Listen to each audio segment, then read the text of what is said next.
All right, AKAPAD. So here we go. Uh, this channel's been under siege. Mother effer.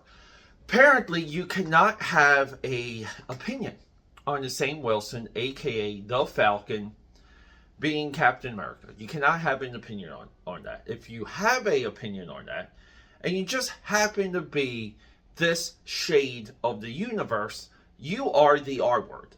That's what I'm dealing with now. A lot of these comments are getting removed. A lot of them are getting my response. Now, the ones that are getting removed, some of them will appear in my community post section that's available on the page of this channel. Some of you might get updates if you subscribe. The reason why I want to repost some is just to illustrate, just to just to let you guys know the price of putting your opinion out there, and the individuals that are lurking to jump on it and take you down and whirl things out of context. Well, to all my haters, thanks for watching, because I gotta explain something to all of you.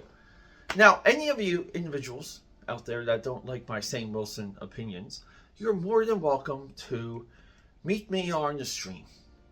Find me on Twitter, find me on Insta, hit me up in the DMs. We'll schedule a time and we can have an open live discussion for the world to witness. I already know none of you will take me up on that.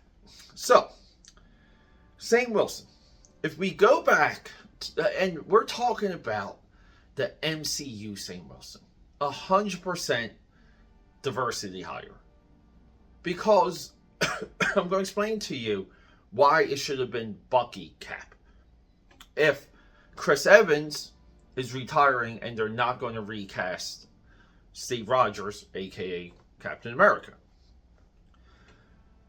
When we sit down and we look at that first Captain America movie and we watch Winter Soldier, there is a struggle within Steve Rogers that we feel throughout that entire movie.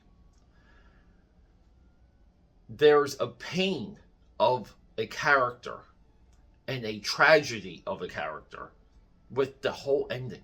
The ending is so heartbreaking. Captain America, the first Avenger. That continues into Winter Soldier. This pain of Steve Rogers continues in Civil War, where his colleagues and his friends, the people that he fought with, his modern day warriors, they're at odds, and he's got to make hard decisions. If we put those three movies together, Steve Rogers makes nothing but one hard decision after the other. We get into Infinity War, selfless. We get into Endgame, selfless.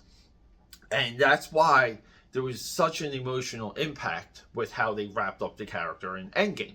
I don't particularly agree with it. I feel they should have recast Chris Evans. That is a comment, a video, a conversation for another time. If we compare the journey of Steve Rogers to the journey of Bucky, there's a similar pain, my AKAPADers. Death, resurrection, ostracized, the world hates him. Just seemed the stage was set for the Winter Soldier to adopt the shield. And also, the Winter Soldier, with the cybernetic arms, with the other cybernetic enhancements, can actually wield the shield. Sam Wilson, a normal schmuck like you and me, a jabroni, shouldn't even be able to pick up the shield.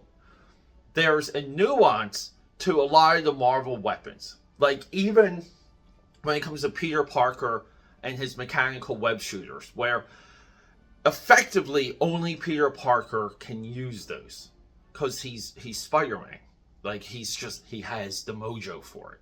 Daredevil, the mojo for the billy clubs. So on and so forth. We have to keep the weapons as iconic as the characters and make them equally unique. Thor's hammer, you guys know the drill. But we don't go. The MCU and the great minds don't go the route of a Bucky cap. The MCU Bucky cap, primed for the Shield, believable. It was pre-sold to us. It's something we thought about as soon as he touched the Shield in Winter Soldier. Sam Wilson's arc in all of these movies is a freaking cakewalk. Sam Wilson doesn't really do anything in Falcon and Winter Soldier. He really doesn't. There's no pain. There's no struggle. Dare I say there is no hero's journey. Captain America Brave New World. I will be there early tomorrow. Because what else am I doing with my time during the business day? But I'll be there tomorrow to check out Brave New World. I'll do a video letting you guys know what I think of it. But I will tell you right now, the only struggle that character has in Brave New World is you can't be Captain America. You should not be Captain America. Which is just silly. How can we put ourselves in his shoes? How can we believe that he can be defeated? We have to see him defeated. We've seen Steve Rogers defeated. We've seen Steve Rogers heartbroken. We see Steve Rogers lose the love of his life.